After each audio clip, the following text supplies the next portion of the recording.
Hello viewers, welcome to the show Aussie Wood Heart Talk, powered by Koollife TV. My name is Victoria Mayuen, your host. Before I begin, I would like to acknowledge the custodian of this land, which we meet today, the Wajak people of the Noongar Nation. I want to pay my respect to the elder, past, present, and emerging. Today with me in the studio is a very special guest. She is an inspirational woman, the CEO of Diversity Focus. Ladies and gentlemen, please welcome Elizabeth Lang.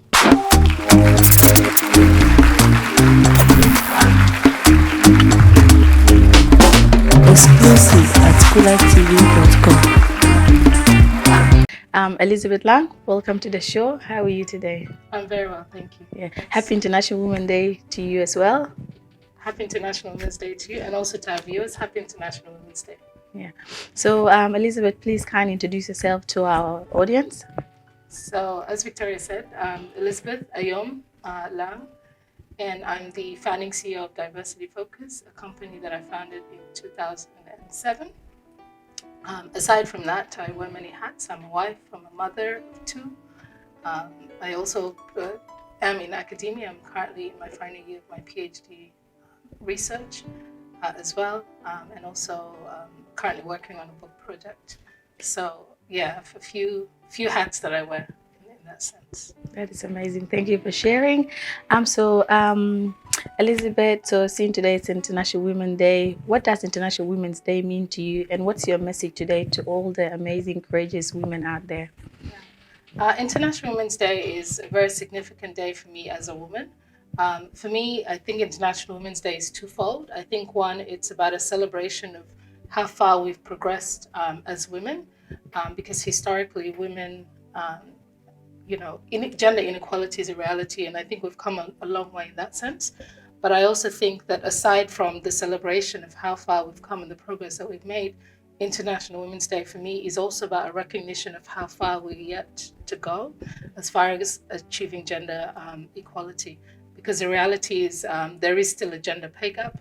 Women still experience a lot of systemic barriers in their careers, in their pathway towards progress in many parts of our society. So for me, that's also a very significant part, that as we celebrate, we also don't lose sight of the fact that there is still a lot of work to be done. Okay, thank you, Elizabeth. Which women inspire you the most?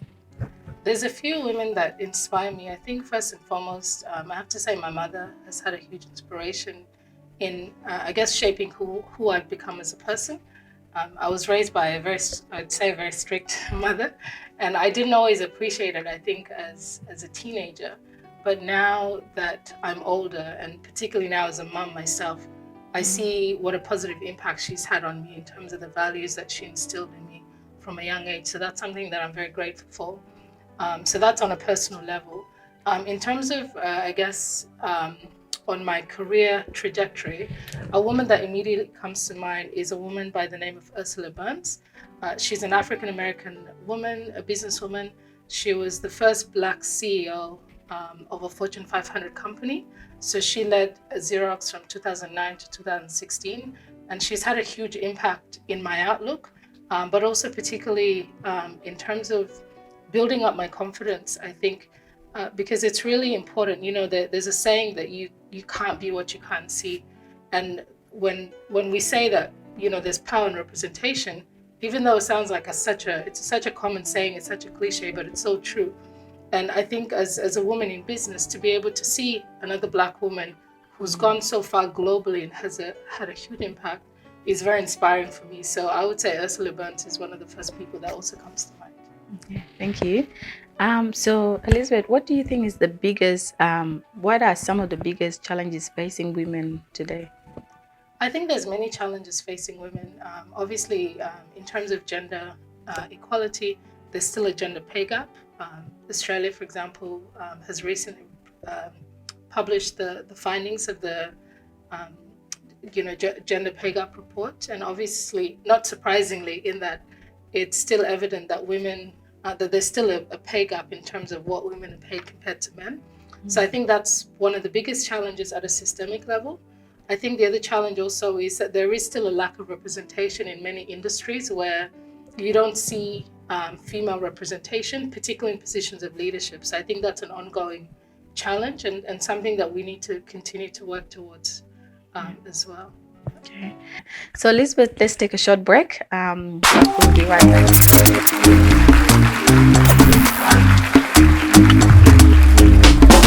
Exclusive at KoollifeTV.com.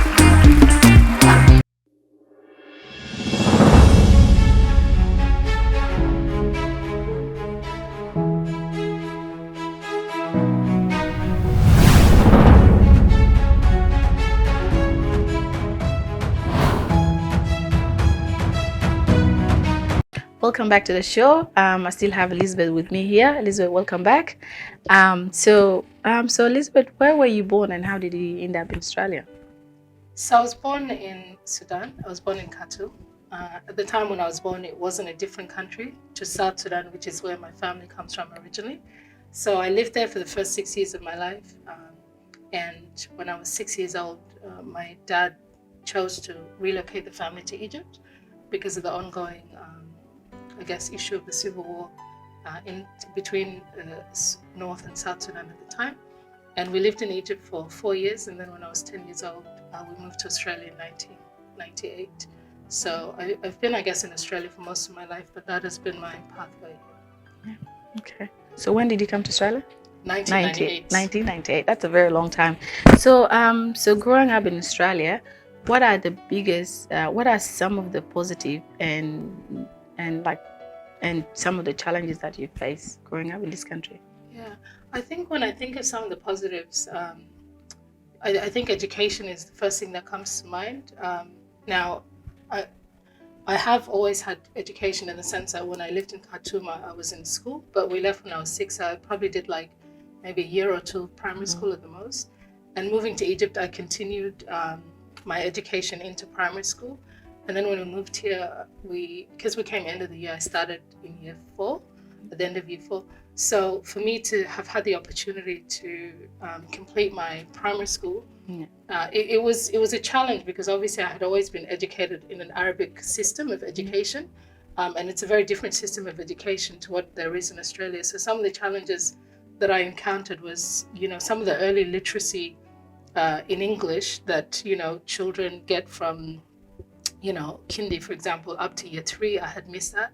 But also even in year 4, I came end of the year, so I missed much of year 4. So I think some of the challenges were related to that. But also because I was quite young, and children usually pick things up very quickly, I was able to grasp, some of what I missed very early on.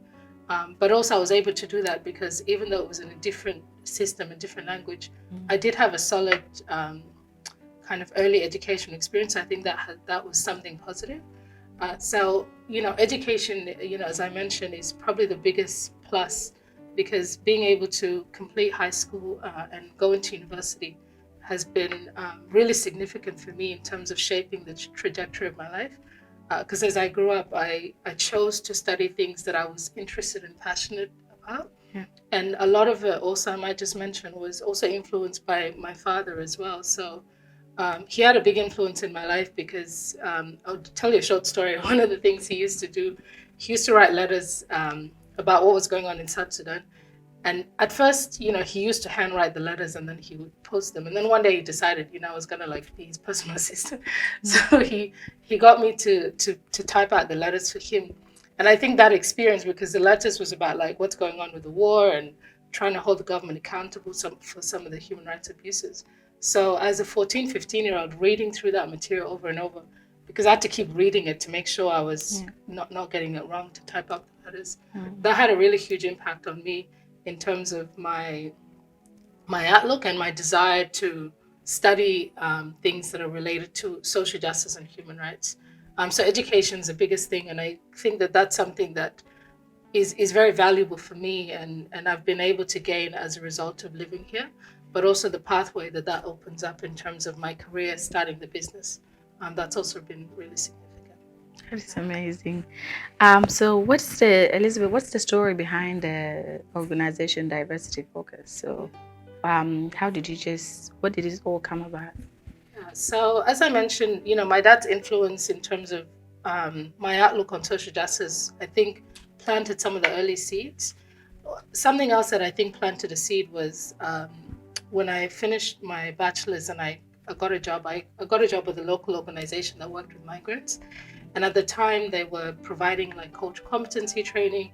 And I was asked to step in to deliver training. And the material that I was given, I was shocked by the material because I felt like it wasn't something that I designed. So I was given the slides and told to go and present it. And at the time, the training was to like government departments and police officers. But I felt like the material reinforced negative stereotypes about migrants that for me, it was really like hard as a Black woman to be presenting it. So that also sowed another seed because part of me said, if this is the kind of material that organizations are putting out to educate police and government departments, and it's feeding into negative stereotypes that as a community we're trying to change, then it's doing more damage than good. So that sowed another seed that led me eventually to start the company. Now, I didn't start it immediately because I had many years of self-doubt. Like it probably took me 3 or 4 years before I started the business, because a part of me said, oh, what if it doesn't work? What if no one what if I don't get clients? What if?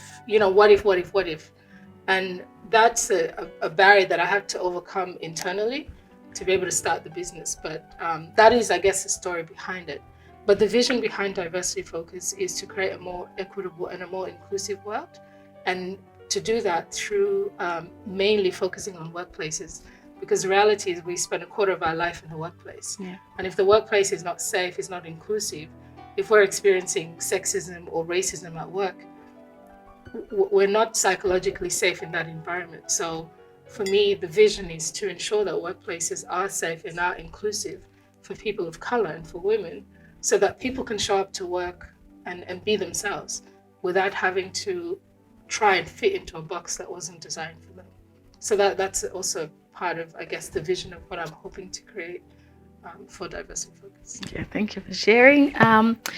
So Elizabeth, what motivates you? What keeps you motivated? And also, and what experiences that shapes you to be this amazing woman that you are today? Thank you. I think in terms of what motivates me, the biggest thing that motivates me is the desire for justice and equity. For me, there's nothing that gets under my skin like injustice. I hate injustice of any kind. And so for me, that's something that really motivates me to push through even when the challenges come. I always ask myself, what is the alternative? So for me, that's a motivation. Another motivation is also just the fact that there is so much inequality in the world is another big motivation. And wanting to use my voice as a tool to create social change is something that motivates me, because I think that that's something within our control. And a part of the reason why I started the company and registered it as a private company is because I want the freedom to be able to speak up about sensitive issues without feeling like, I'm being silenced by different institutions. So for me, that's a huge motivation. But also, I think as a mom, since I've also got young children, when I look at them, they're also sort of source of motivation, because I always think to myself, what sort of world do I want to create? And can I do something to ensure that I leave the world a better place? And the legacy and how that impacts my children is really important, because I have a daughter as well. And I know that she's watching me. She's watching everything I do. And, they say children don't do as you say, they do as you do. Because children learn by observing. So that's something that as a mom, I'm very conscious about is what kind of an environment am I creating, and how am I raising my children, not just by telling them what to do and what not to do, but by being like a living testimony for them. I think that's also a huge source of inspiration. And the other thing also that inspires me is, when I think about women of color or young girls, for example, who look like me, who don't necessarily have role models. Now, I didn't always necessarily see myself as a role model. I just used to see myself as someone who's just doing things that I'm passionate about because, I have a calling or I have a vision and something that I'm working towards. But as I got older and I speak to young women and they share with me like, oh, you've inspired me so much. Or, an example might be like a few years ago, I took on a casual teaching job at Curtin for about 4 years. And there was one unit that I did it was a very dry unit because it was all about like writing skills. I remember about a few months later, maybe, the next term, I ran into this young woman from Rwanda, and she said to me, "Oh, that class that you taught last time, the only reason I showed up was because you were there. Because to see someone that looks like me teaching at university made me feel like if she can do it, then I can do it." And when she shared that, it stayed with me, because it's so true that oftentimes we limit ourselves because we don't see people that look like us in those positions. And it's not even a situation where we actively say to ourselves like, "Oh no, there's no one that looks like me, therefore I can't do it." Yeah. We don't even think that it's an option or it's possible because we don't see ourselves reflected. So for me, that's also another motivation, to know that whatever I do is having an impact on other people. And particularly on the younger generation is also really important. Yeah, that's very inspiring, Elizabeth. Thank you for sharing. So Elizabeth, what will your next 5 years look like? Yeah, next 5 years. I think next 5 years will take it. So first, I mentioned earlier that I'm in my final year of my PhD. Fingers crossed. So once I'm finished with that, in terms of the business, I really want to kind of grow it and take it internationally. I've had small opportunities here and there to do work on an international level, but what I see for the business in the next 5 years is that we actually do a lot of work globally, and even potentially having, headquarters not only in Australia but in other places as well. So I'm really interested in, so at the moment we work a lot with workplaces, but in terms of going international, I also want to work with multinational companies.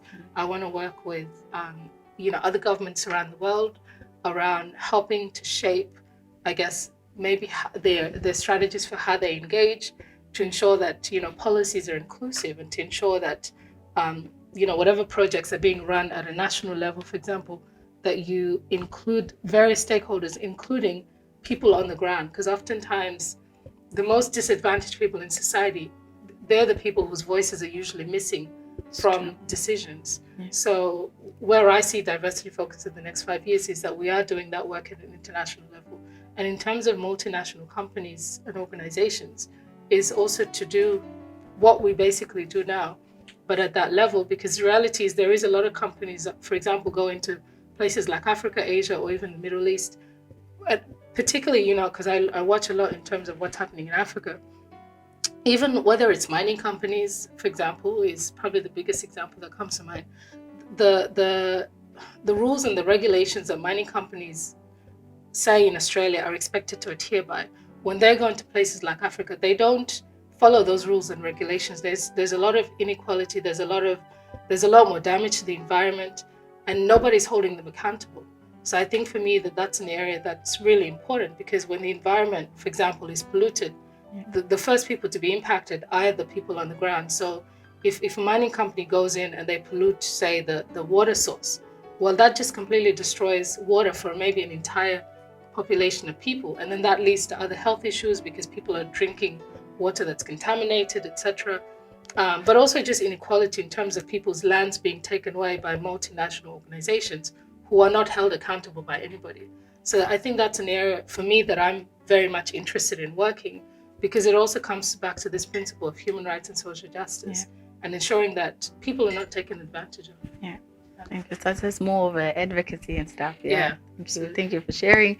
How do you, so Elizabeth, this is now personal. How do you maintain, I know with work, you do travel every now and then, and also how do you maintain being a wife, a mother, like a professional? How do you maintain your general well-being, your mental health and everything? Like having, like studying still and Well, firstly, I just want to say, I think as women, we have the gift of being able to do so much. I think, that's something that I think as women we're blessed with. But for me personally, the way that I'm able to do everything that I do, and that's a very common question that I get from people, is that I have an incredible support network. And I've also designed my life in a way where I make sure things kind of work for me. I have to give kudos to my husband. I'm married to a very amazing man. And honestly, without his support, I wouldn't be able to do half the things that I do. So for example, traveling, like you said, I travel quite a bit for work. Sometimes it's conferences or even for training. And, we work around each other's schedules. So I'll try and schedule my trainings or my travels at a time where he's off, because he works, he's kind of off every second week. So that helps. But also he takes leave every now and then when he needs to. Yeah. So that's a big source of help. I have family members that help, but I'd say the biggest support system that I have in place is my husband. So I think that makes it possible.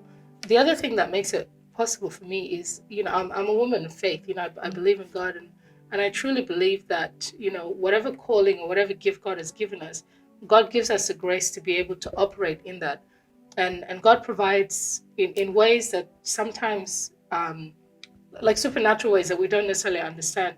For example, you have the energy to do things that people go, how is it possible you're running around and doing all this? But I really believe that it's also the grace of God upon my life that kind of gives me the energy to keep showing up. But the biggest thing is also that I do things that I'm genuinely passionate about. And when you do something you love, it doesn't feel like work. Like, I honestly feel like I don't work a day in my life. That's how I feel. Because everything I do, I do things that I love. And even in the business, in terms of decisions, I'm very conscious about what kind of companies we work with. If I see that the company is going to be really, if they're not a good fit in terms of values and they're going to be a challenge and a headache, I'm not going to take them on as a client. So I'm very intentional about those kinds of decisions, and I think that makes a big difference. Yeah. Okay, that's amazing. Thank you for sharing.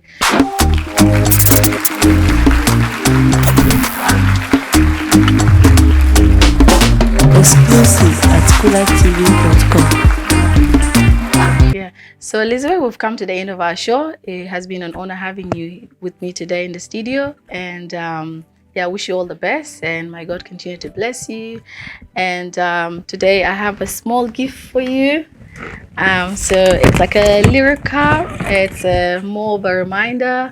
It say, I love myself and be kind to others. So which is something that you're already doing, but it's a reminder. Thank you. Yeah. Thank you so much, and thank you for the opportunity to share. I appreciate it.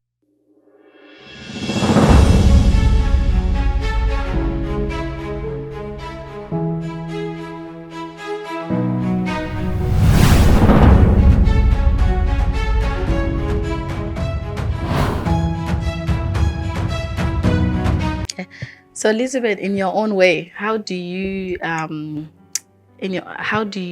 practice loving yourself and also being kind to others? Because being kind can be a simple things of me giving you a drink or saying a compliment or something. Or loving myself could be like a simple thing as just sleeping long hours. So what does it look like to you? I think kindness is an important principle because, like I said earlier, we only get one life. And I think to be kind is to be able to spread more peace and love in the world. For me, that's what it comes down to. And in terms of loving yourself, it's about the fact that, and it's so symbolic that you've given me as a cup as a gift, because the reality is, if my cup is not full, I don't have nothing to give to others. I can't pour from an empty cup. So loving myself is about ensuring that I prioritize myself, I value myself, I respect myself, and only in doing that will other people value and respect me. So, ensuring that my cup is always full is the only way I can bless others. So that's what it means to me. Yeah, thank you. Thank you, Elizabeth, for being here. It has been an honor having you in the studio. I wish you all the best with everything that you're doing.